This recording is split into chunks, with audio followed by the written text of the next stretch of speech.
Hey guys, this is a question we get asked sometimes on the Sprinter 144 rear bumper. It's pretty common if you have the sensors to need to modify the exhaust, and what we mean by that is just really shorten it and make sure there's a turn down on it. Because when the diesel goes into regen, or if you're parked for a long time, that exhaust can heat up the wiring harness inside the bumper so hot that it melts stuff and it gets expensive quickly. So normally we recommend you take it to an exhaust shop, or if you're a welder or anything like that, a fabricator, you can do it yourself. We just did an installation here in the warehouse with no special tools, so you can actually run down to a parts store and do exactly what we just did and install it with basic tools. So just before we get under there, I reused the factory exhaust and we kept the turn down portion of it and reinstalled it. So this is about how much we removed.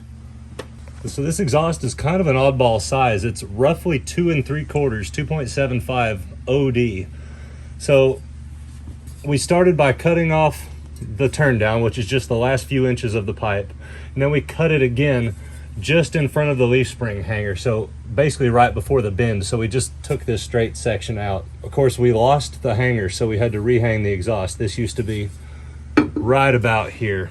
So at the parts store we found a coupler that was 3-inch OD, and it's only about 4 inches long, so it fit over our factory exhaust pretty nicely. I put a slit down the top of the coupler just to make sure it would squeeze really tightly, but as you can see, it's really rigid.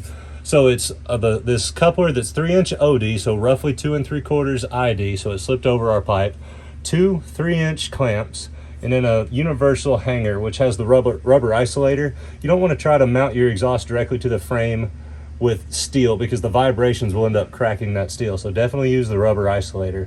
But I think this was about 25 bucks worth of parts at the parts store. It took me maybe 20-30 minutes to figure out how to assemble it and put it together, and that's it. That does the trick. It directs the exhaust way away from the bumper and the wiring harness, keeps it pointing at the ground like factory, and it's a good solid solution. We have seen some people just let it remain squished in here between the mounts and the receiver.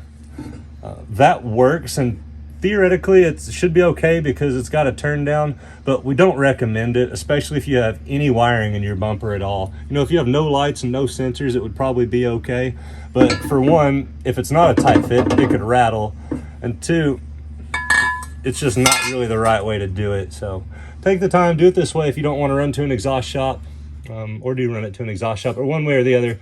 This is a good, cheap, quick solution that should be permanent.